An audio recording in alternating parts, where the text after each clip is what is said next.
Is the world abandoning net zero? The truth behind the claims. In a move that has sparked intense debate, the junior coalition partner, the Nationals, has officially withdrawn its support for Australia's 2050 net zero emissions target. Led by David Littleproud, the party claims the world is repivoting away from such commitments, but is this just political spin? Let's dive into the facts and separate rhetoric from reality. But here's where it gets controversial. The Nationals argue that Australians are already suffering financially due to net zero policies and that the world is backing away from these commitments. However, neither claim holds up under scrutiny. In fact, 69% of national governments still have net zero pledges, with over two-thirds enshrined in law or formal policy. So, is the world truly pivoting, or is this a narrative crafted to justify a political shift? The Nationals' reversal: what's really at stake? Until recently, the Nationals supported the coalition's 2021 policy of achieving net zero emissions by 2050.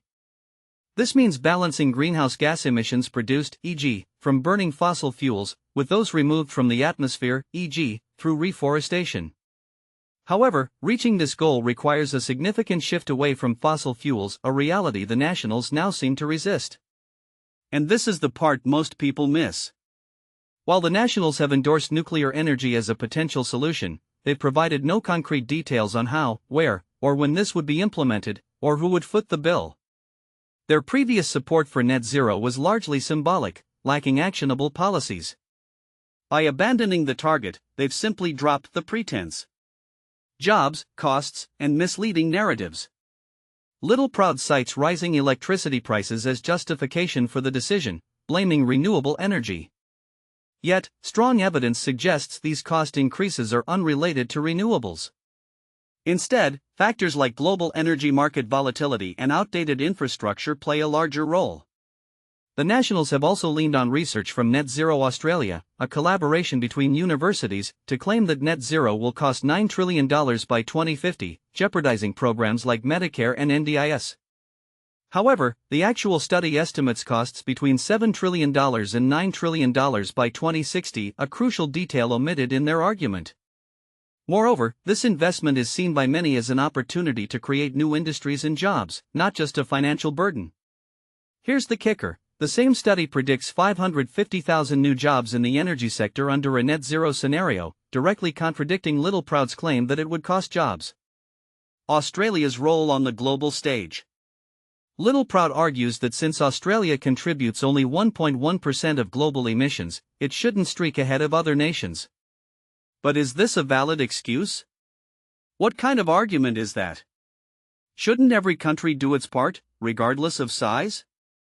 And what exactly is Australia's fair share? Littleproud offers no answers. He also hints at a better, cheaper, and fairer way to cut emissions but fails to provide specifics. It's reasonable to infer this includes less renewable energy and a push for nuclear power, one of the most expensive and time-consuming options, according to experts. The global reality: is the world really pivoting? Littleproud claims the world is repivoting away from net zero, pointing to the US under Donald Trump's rollback of renewable energy policies. Yet, this ignores the fact that most countries remain committed to their pledges. Even in the UK, where Littleproud claims Keir Starmer is reconsidering renewable energy due to costs, experts assert that 8 gigawatts of new renewables are needed to meet targets. The facts, once again, don't align with the narrative. A thought-provoking question for you: is Australia's retreat from net zero a pragmatic response to global trends, or a missed opportunity to lead in the fight against climate change? Share your thoughts in the comments. Let's keep the conversation going.